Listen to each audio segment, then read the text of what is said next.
Sandeep Sabarwal joining us as well to give his perspective of how he's looking at markets. Sandeep, first off, any thoughts on yesterday's extended trading session and what it could do, your perspective, your take? I think enough thoughts have been shared on that by many people. So I think it was supposed, it did exactly the opposite of what it was supposed to do. I don't even know how it will get resolved because the way it is structured, I think it's prone to manipulation uh, and significant manipulation with very small values because it's all a question of which side puts up higher bids and at that time whether the either the sellers can be strong or buyers can be strong. I don't know how it's going to adapt. It's I think especially today, given that it's weekly expiry, we need to see how that goes. But clearly, the first day doesn't inspire confidence. Do you see, this being little counterintuitive in the sense it doesn't bring in the liquidity which was earlier there in the last half an hour, and now it's only the serious players, and so the number of players participating in the last 15 minutes would be much smaller. Yeah, so I think the number of players participating will be smaller. Maybe they'll grow over time, but it is prone for distortion because of the fact that it's on where the highest number of buyers are or sellers are, which I think from pure F&O player perspective, it will be tough for them to match if large institutional players put one-sided bets.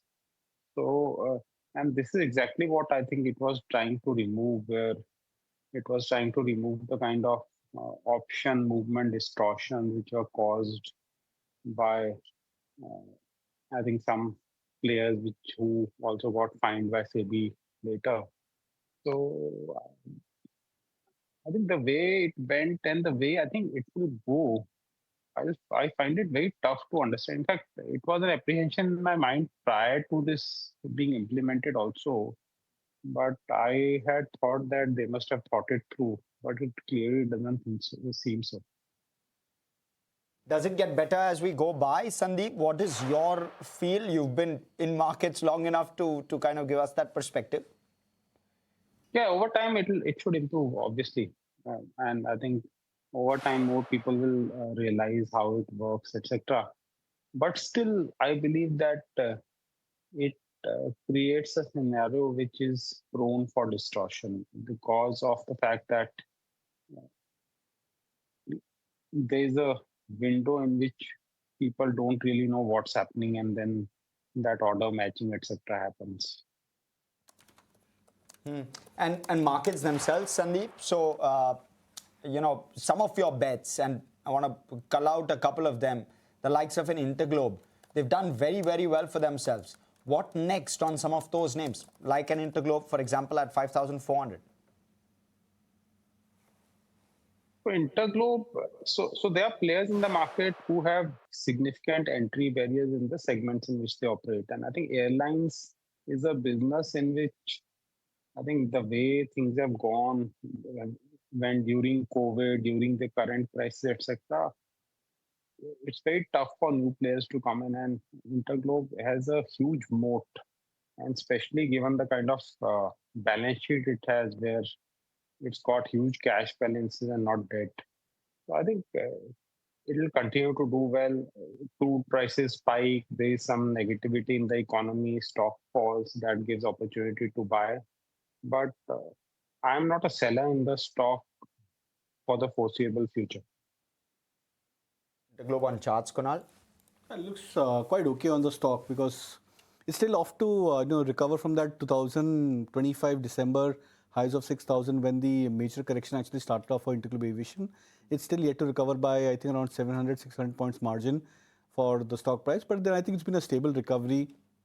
Crude oil prices ebbing off and sustaining at this $80, $85, I think is probably like a new normal for the crude prices, and that could probably put in place Interglobe Aviation much higher than what was maybe a couple of months back when the stock was at 4,000 levels.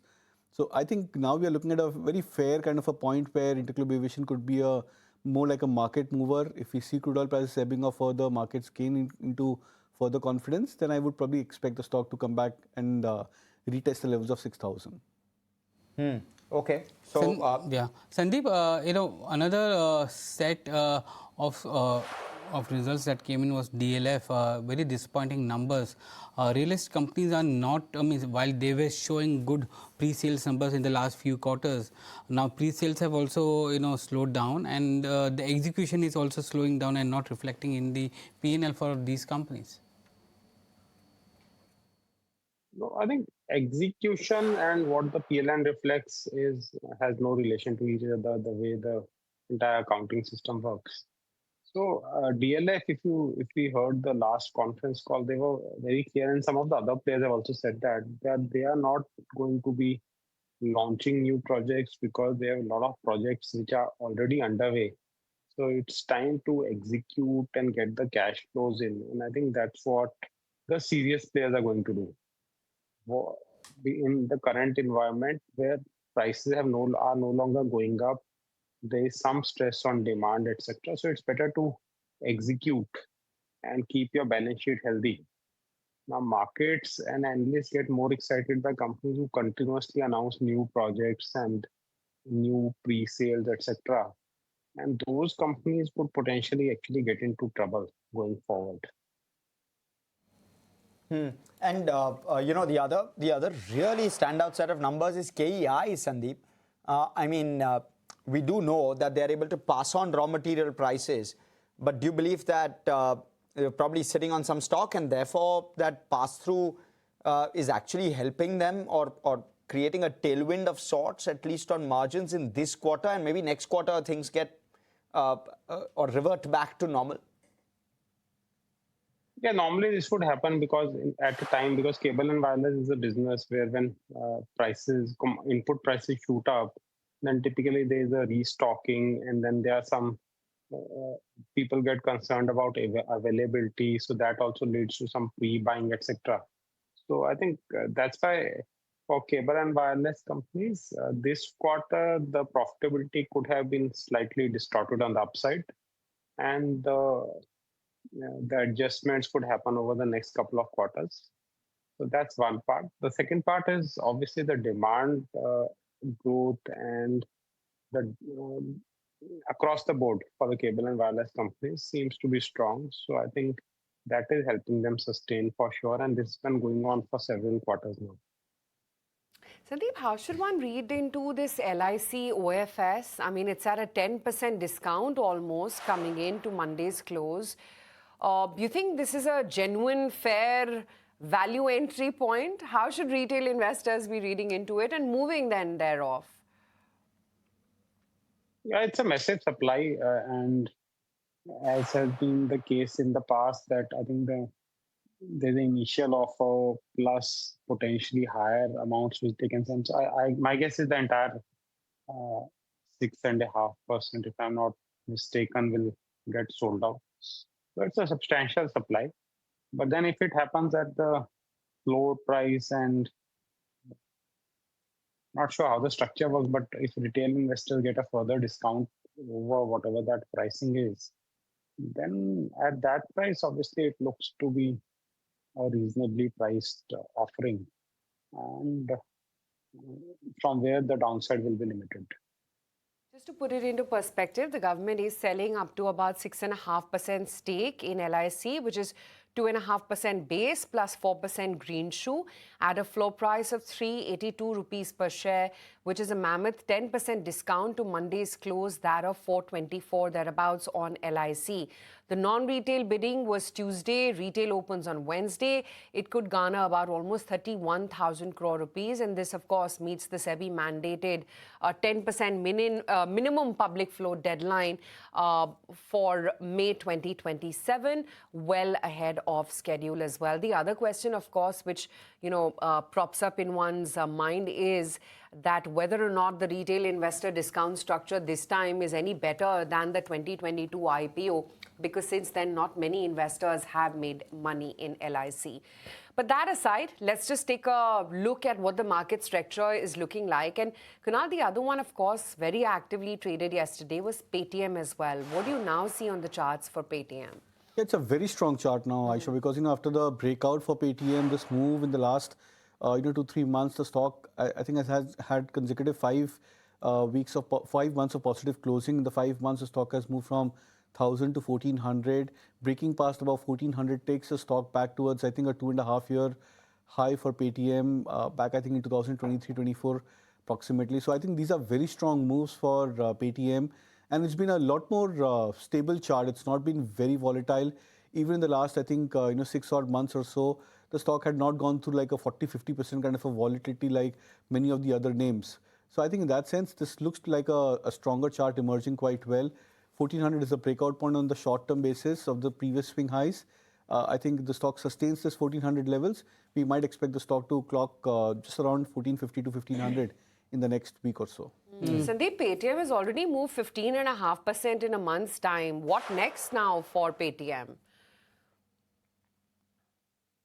So I think the move was backed by whatever results came out and the management commentary. And then there are subsequently news flows around the pricing and how on UPI transactions also these companies potentially could be able to earn something as per change in laws, etc. So I think all that news flow is there. But if you look deeply into the business, a large part of the profit increase and growth now is due to loan originations, the commission on those loan originations, etc. And that typically should not be a very high PE business. But so it's a fancied stock right now again after a long time, but then valuations are not cheap. There's a block deal also which is expected today on Paytm. Safe Partners and Aviation Capital are exiting, and so is another block deal on Meesho. Do you have a view on Meesho as well? So Meesho, again, the growth is strong, but as per whatever I've studied of their business model, it will be tough for them to make profit anytime soon. So I think I don't see profits coming in this company for the next 3-4 years also. So how investors are valuing this company at current valuation, at the current price, is very tough to understand. Interesting. But yes, Meesho, there's going to be that block deal for Paytm as well, and LIC OFS too. Lots on our plate. On that note, we're going to take a very quick break. Come right back. We'll continue our market chat with Sandeep Sabarwal and Kunal Bothra. Just looking at the market setup this morning, let's bring up what the GIFT Nifty is up to. Well, it was a very cheery handover from the US equity markets, with the Dow taking out a fresh record high, S&P closing in on another one, and the Nasdaq pulling up over 2%. But Asia is not as cheery this morning, and definitely not the GIFT Nifty. Pretty sedate right now as to where we left it off yesterday. It's pretty much circling around that mark, 24,635 thereabouts. But yes, IT, that's been one of the sectoral movers, definitely. Sandeep, buy into this move on IT, tactical as it may be? Yes, I think software stocks globally, in the US, software stocks have bounced back significantly, and the Indian IT companies are participating in that. So I would think that when we talked 10-12 days back, my view was that maybe 25-30% of this move is done now. I would think that around 70-75% of the move is already done now for the IT companies, given the fact that they are still going to grow 2-5% in earnings growth for the next 2 years. So I think majority of the move could be over, but some more move could be left, but not very significant. Kunal, do you also sense that perhaps this uptick in IT may be at the fag end or the last lap? Not really. I would still believe that there should be more legs on the upside, Because, for the first time in the last 6 months, there has been a huge amount of confidence tilt, buying, open interest, short covering, delivery-based buying, which has happened to these IT names. That's a very rare phenomena because in the last 6 months, the view was extremely negative, bearish for the IT names. And, the stocks were unable to lift off to any kind of a 10% swing also or a bounce for themselves. But this time the bounce for many of the names is in the excess of 15-20% also. Mid-cap IT stocks have done phenomenally well. Few of the large cap names like HCL Tech, Tech Mahindra, they've also done phenomenally well for themselves. Many of these stocks are now challenging their long-term moving averages. That generally doesn't happen in a scenario when the sector is very gloomy or where there is too much of bearishness. That generally happens when there is some spots of green positivity which emerges into the sector. So I would believe that if more number of stocks over the next, say, week or so, if they start to come back above their long-term averages, then I would believe that the prospects for the IT sector will start to improve significantly. So if you had to buy something afresh from IT this morning, which stock would it be? So I'll go with a mix of large caps and mid caps. I think Infosys, HCL Tech, and Tech Mahindra, they would be the favorites in terms of large cap names. So maybe in the order where I think Tech Mahindra and HCL Tech could be the preferred bets, and Infosys could be something which could try and play a catch up over here. From the mid cap IT names, I think the couple of charts which have been looking very strong and sturdy. One of them has been persistent. The other, Coforge, has been looking very strong on the recent charts. So continue to be bullish on them. Sandeep, if you look at the earnings season as a whole, when we began April, we thought it's going to be a washout kind of earnings season, but things have been little much better or more than better than expectation for many of the earnings which have come in. Of course, there's a margin pressure, commodity pressure which is coming in. Do you think that this kind of earnings momentum which we are seeing, whether it's just 5% earnings growth or so, which we have seen in the quarter, is that sustainable? So the 5% earning growth figure is distorted by the losses of the OMCs. If you remove the OMC numbers, then the aggregate earnings growth is more in the 16 to 18% range, if I remember rightly. So, which is pretty healthy.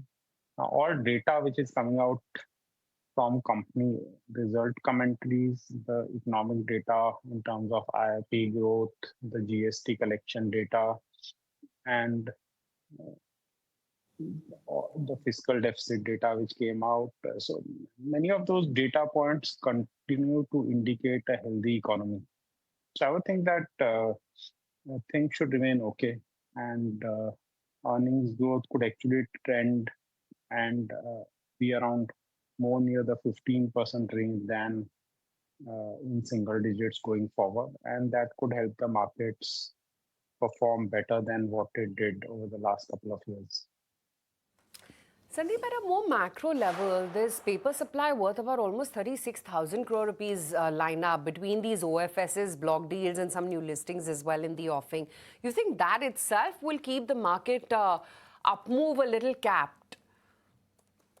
Yeah, and so that's been an issue with the Indian markets because public issues, IPOs, offer for sales have continued to come in even when the markets are not doing well. The valuations of many of these offerings continued to be very high, and many of them then didn't perform post IPO also.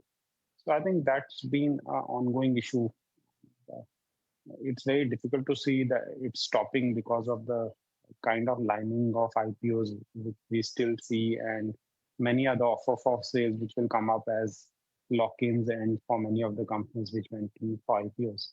So obviously that impacts the overall move of the market, and so that's a reality we live in.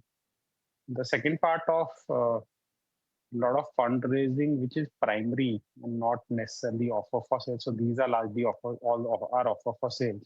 But many primary issuances also happen.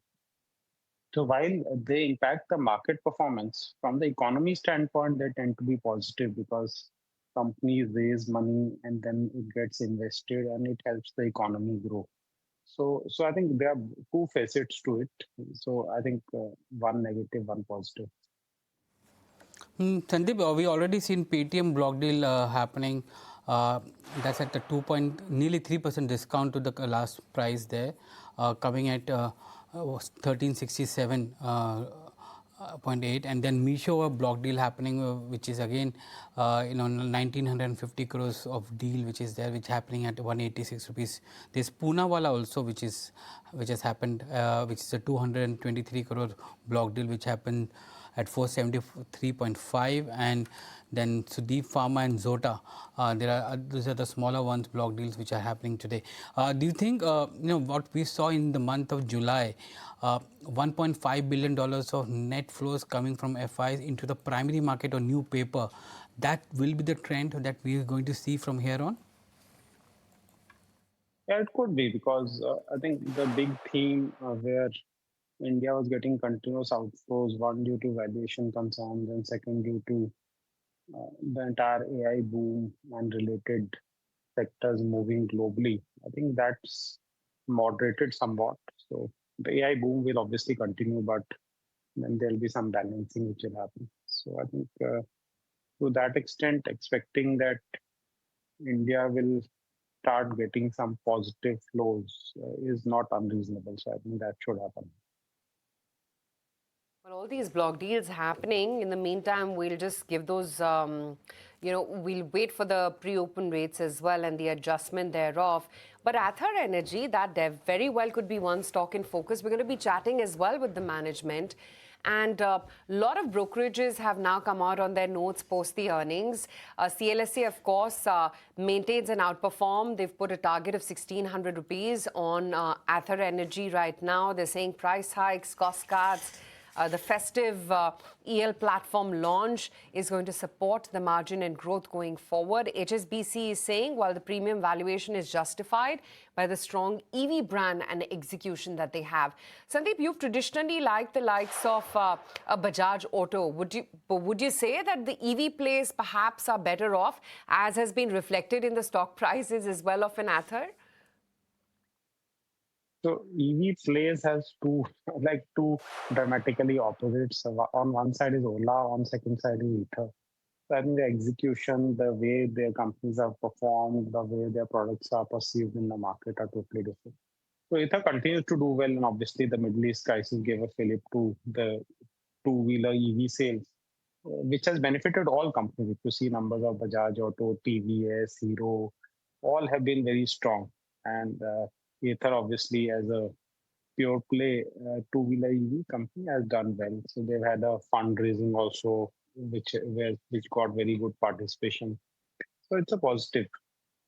The second part is obviously valuation. So valuations are still expensive, given that they're still making losses, and even if they start making profits, even on a 4 5 year down the line projected profit, the stock is not really cheap, and it's moved from, if I remember rightly, it was just 500-600 rupees a few months back, and now it's at around 1,300. So near-term positives seem to have got factored in. What could provide further upside could be much faster adoption of EVs in the two-wheeler segment, which could happen actually. And second, a better cost control, which lead to better improvement in profitability from what's been projected right now. Sandeep, curious to know your excuse me, your view on a Muthoot Finance. That 7% downtick on the stock. Do you believe it's an opportunity to actually go out and buy?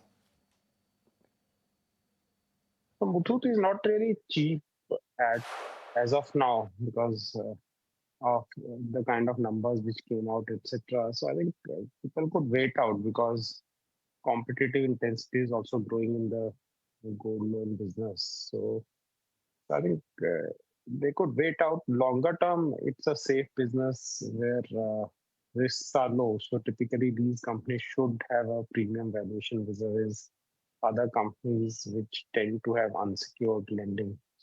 So I would think that wait out for some time. Okay, wait it out, at least coming in on Muthoot. But Sandeep, always good having you on the show. We'll let you go on that note. Good chatting with you.